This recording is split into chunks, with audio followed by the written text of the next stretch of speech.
전무후무한 대출 규제였다. 전무후무하고 굉장히 꼼꼼하게 나온 정책이라고 한 게 어디로 지금 풍선 효과를 가지고 어떤 대출을 더 받으려고 하는지까지 알고 계세요. 네. 제가 볼 때 지금은 거의 빈틈은 없는 것 같습니다. 아, 예, 확실히 거래량이 줄었다 이렇게 보고 있습니다. 기사도 보니까 거의 65% 가까이 거래량 줄었다는. 네, 맞습니다. 그래서 체감도 그 정도. 네, 확실히 올해까지는 그래도 이 수요 억제책이 먹힐 것 같아요. 심리를 얼어붙게 하는 거에는 성공하지 않았나. 이게 저는 연말까지는 그래도 가지 않나 싶습니다.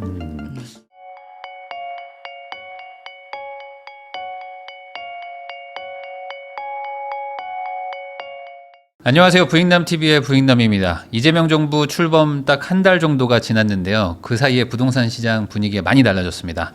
가장 지금 핫 이슈죠. 대출 규제 어떻게 된 건지 풀팽님 모시고 대출 시장 분위기부터 지금은 우리는 어떻게 대응을 해야 되는지 이야기 나눠보도록 하겠습니다.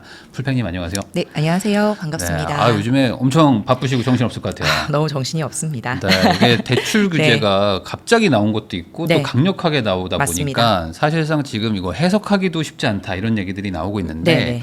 우선 뭐 대출 관련 규제다 보니까 뭐 이번 정책을 뭐 간단하게 뭐 설명 한번 해주시면 좋을 것 같아요. 전무후무한 대출 규제였다. 627, 666 대책이었다라고도. 666 대책. 네. 네. 왜냐하면 아시다시피 서울 수도권 규제고요. 네. 주담대 한도가 6억 원으로 제한이 되었죠. 6억 원까지만. 왜냐하면 내가 DSR 즉 소득 범위가 남는다고 하더라도 20억을 사도 6억 원, 10억 원을 사도 6억 원 이렇게 주택 가격 제한이 아니라 한도 제한 6억 원에 걸렸고요. 1주택자 같은 경우에는 무주택자 조건으로 받으시려면 6개월 이내에 처분 조건 들어갑니다. 그리고 이제 전입 조건이 이제 다시 생겼죠. 그래서 주담대를 받으신 분들은 이제 6개월 이내로 전입을 하셔야 된다라고 해서 666 대책이다라고도 할 수 있겠습니다. 6억까지밖에 못 받고 그다음에 6개월 안에 또 전입을 해야 되고 또 그다음에 집을 처분하는 것도 6개월 안에 처분을 해라. 네, 맞습니다. 근데 이게 예전에 원래 6개월 안에 처분하는 거 이게 너무 과하다. 네. 왜냐면 뭐 이제 일시적 2주택 뭐 중간에 전세 껴 있으니까 그런 것 때문에 다시 또 풀어주기도 했는데 네. 이제는 다시 또 막아버렸어요. 더 강력하게 하겠다고 어저께 가계부채 관리 점검 회의까지 나왔어요. 네. 그래서 어제 6월 가계부채 점검 회의를 보면 이제 뭐 사업자 대출이라든지 용도의 유용이라든지 또는 여러 가지로 이제 빈틈이라든지 풍선 효과를 받을 만한 것들도 철저하게 점검하겠다. 플러스 이렇게 6개월 이내에 전입하고 처분하는 거에 대해서도 더 강력하게 보겠다고 했기 때문에 아직은 예외적으로 적용을 해줄 것 같지는 않습니다. 근데 이번 규제가 어찌 보면 이제 뭐 전격적으로 시행이 되고 또 내일부터 적용 뭐 이런 식으로 해버리니까 바로 적용했죠. 네. 사실 뭐 정책을 꼼꼼하게 짰다고 하더라도 항상 빈틈은 있는 것인데 그렇게 너무 급하게 하다 보면 또 이제 피해자나 뭐 이런 것들이 생길 수밖에 없잖아요. 네. 지금 어떤 피해 사례나 뭐 현장의 뭐 반응 어떻습니까? 그러니까 아시다시피 본계약 즉 계약금과 계약금 영수증까지 들어온 6월 27일까지요. 그런 분들은 종전 규정 적용이 되고 그리고 그렇다 하더라도 문제는 이제 총량이 없으니까 은행 자체적으로 지금 자율적 DSR 총량 규제를 하고 있기 때문에 본계약까지 마쳤는데 대출 접수까지 못 마무리하신 분들은 여전히 불안한 상태예요. 왜냐하면 아시다시피 주담대 같은 경우에는 바로바로 대출 접수를 해주는 게 아니라 잔금일 기준으로 보통 1, 2개월 전에 받고 있기 때문에 연말에 잔금을 치시려는 분들 뭐 이제 10월, 11월, 12월 같은 분들은 지금 계약을 하고 나중에 잔금을 좀 늦출 수도 있잖아요. 그런 분들 같은 경우에는 종전 규정을 적용은 받겠지만 본 계약을 마무리했으면 근데 은행 자체적으로 연말에 총량이 남아 있을까에 대한 불안감은 여전히 있습니다. 그런데 사실 지금은 이제 8월 달까지는 신규 접수권을 안 받는다 하는 은행들도 많이 나오지만 이제 은행 같은 경우에는 하반기에도 영업을 해야 되기 때문에 되는 은행으로 넣으면 종전 규정이 적용이 되겠지만 좀 그러한 금융 소비자들의 불편은 반드시 있다 이렇게 볼 수 있을 것 같습니다. 그러니까 기존에 은행에서 대출 해준다고 해가지고 믿고 있었는데 갑자기 뭐 이제 한도가 줄어들어 버리니까 이제 대출 못 해드리겠다. 그러면 뭐 다른 은행으로 이제 바꾸면 되는 거죠? 네. 그런데 이제 각 은행별로도 지금 총량이 많이 남아 있는 은행들이 넉넉치는 않아요. 그래서 아마 이런 혼란 때문에라도 이제 종전 규정을 적용해야 하는 대출 차주들까지는 다 받아주겠지만 그럼에도 불구하고 내가 믿고 있었던 내 주거래 은행이 안 해줄 수도 있다. 그렇기 때문에 손품 발품은 좀 이제 팔아야 된다 이렇게 좀 보시면 될 것 같습니다. 그러면은 지금 어쨌든 이 시청하시는 분들 중에는 당장 나 잔금 치러야 된다. 뭐 잔금 한 3개월 뒤로 해놔가지고 이제 막 알아보러 다녀야 되는 분들 막 걱정 많단 말이죠.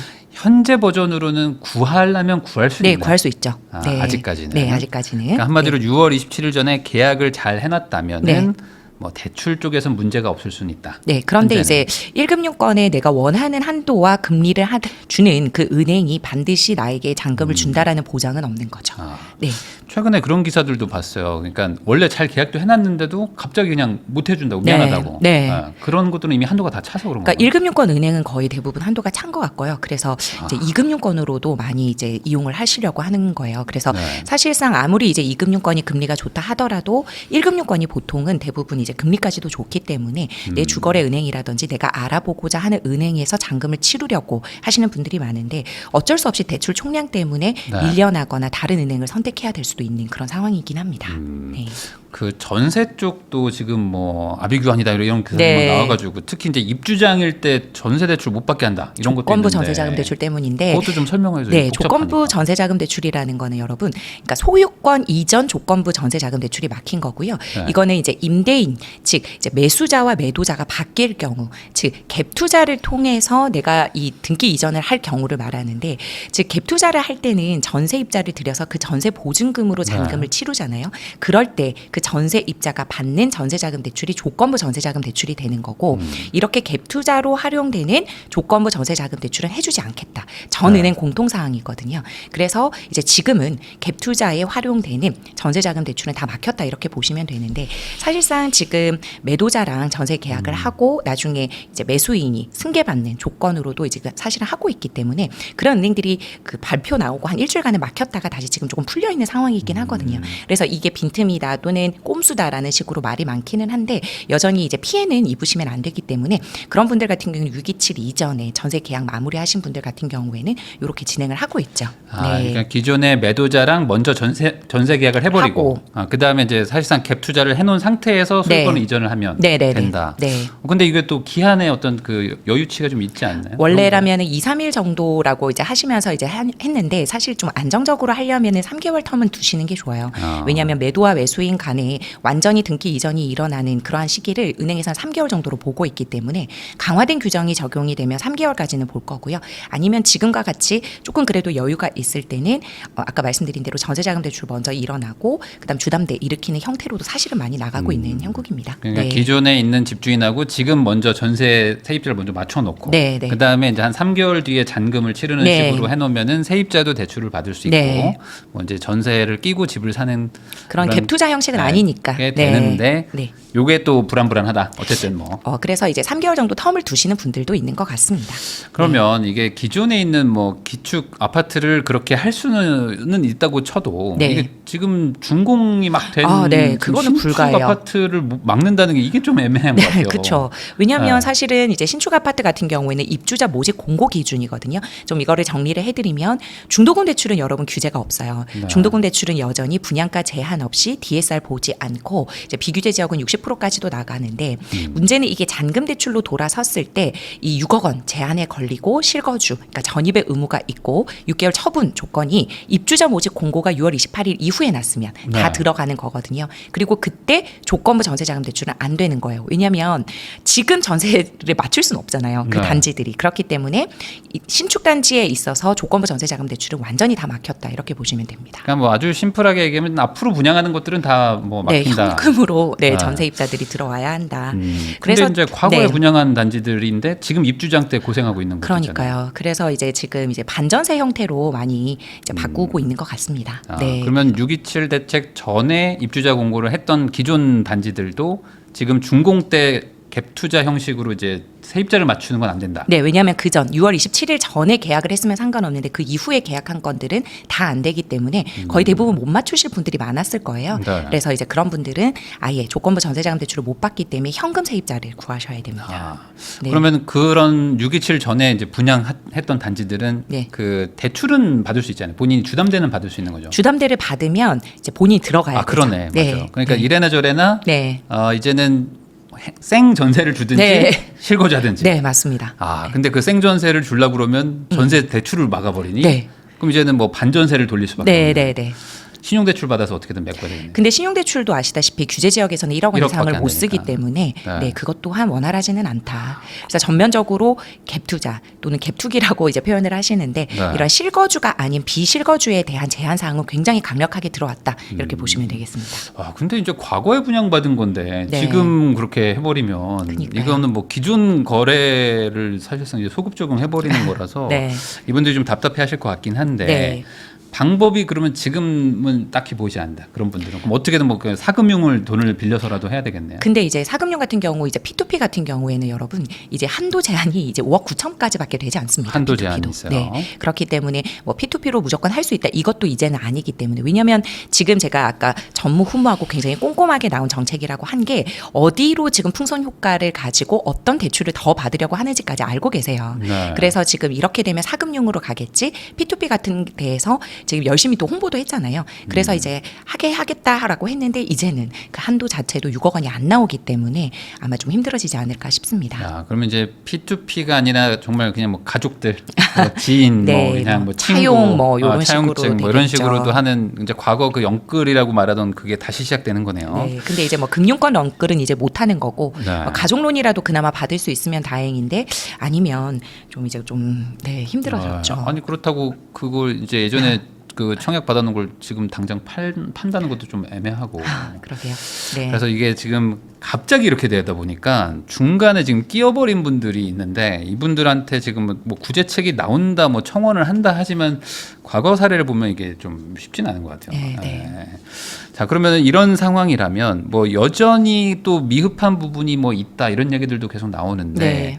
뭐 조만간 아마 이런 꼼수 막힌다 뭐 이렇게 뭐 예상되는 부분도 있을까요? 어떻게 미흡한 부분 때문에 어저께 가계부채 관리 또 한 방안이 거고. 나왔기 때문에 이제 촘촘히 보겠다라고 한 번 더 경고를 하셨기 때문에요. 네. 제가 볼 때 지금은 거의 빈틈은 없는 것 같습니다. 아, 그러면 네. 지금은 뭐 대출을 받아가지고 뭐 집을 산다 뭐라고 하는 게 쉽진 않고. 그러니까 6억 원까지만 네. 움직이고 거의 전입할 생각 있는 분들만 실거주장만 움직여라. 네, 네, 이렇게 그리고 보시면 전세 되겠죠. 끼고 집 사는 것도 어쨌든 조금 쉽진 않아지는 구조고. 네, 현금으로 하시면은 상관은 없지만 현금으로 하시는 거가 이번 대출 규제에 들어가진 않지만 그때 이제 동시 세팅으로 하면서 조건부 전세자금 대출은 안 된다 이렇게 보시면 되죠. 그러니까 네. 결과적으로 이제 현금 있는 분들만 뭐 집을 움직이게. 사거나 네. 뭐 이렇게 전세를 뭐 살거나 해라 이런 개념이라고 이해하면 될 것 같아요. 네. 정책자금 대출도 좀 줄었잖아요. 맞습니다. 이거는 왜 줄은 건가요? 그러니까 정책자금 대출은 가계대출 총량 규모에 이제 규제에 같이 포함되어 있던 대출이기 때문에 은행 재원 대출을 이렇게 스트레스 DSR 3단계까지 도입을 하면서 줄여놨는데 상대적으로 이 정책자금 대출은 더 늘어날 수도 있는 구조인 거예요. 왜냐하면 이 정책자금 대출 자체도 가계대출 총량에는 포함이 되니까 그러니까 이것만 놔둘 수는 없기 때문에 버팀목 전세자금 대출도 그렇고 디딤돌 대출도 그렇고 신생아 특례도 그렇고 다 한도가 줄었죠. 그래서 사실상 이 정책자금 대출에 대한 한도는 전 지역이거든요. 서울 네. 수도권이 아니라 전 지역이기 때문에 이제 대출을 받아서 내 집 마련을 하시려는 그런 서민 실수요자층에도 피해가 갔다 이렇게 보면 되겠습니다. 아니 근데 뭐 아예 막 절반 막 줄어버리는 경우도 있고 하니까 네. 이쪽도 또 이제 집을 살려고 준비하던 네. 분들 입장에서는 갑자기 뭐 대출이 없어서 한 1억 더 빌려야 되고 네. 어디서 빌리냐 뭐 이런 그러니까요. 얘기들이 나온단 말이죠. 네, 네. 그러면은 이 정책자금 대출 한도가 좀 줄은 것도 이게 일시적이라기보다는 뭐 좀 갈 것 같습니다. 왜냐하면 정책자금 대출도 아까 말씀드린 대로 가계대출 총량 규모에 포함되어 있기 때문에 네. 지금 이제 가계부채가 계속 증가하는 폭을 줄이기 위한 노력이기 때문에 당분간은 계속 갈 것 같습니다. 그러면 요즘에 이 시장 분위기는 어떻습니까? 그러니까 예를 들면 이제 계약서가 들어와야 또 대출 검토를 네. 하실 텐데 네.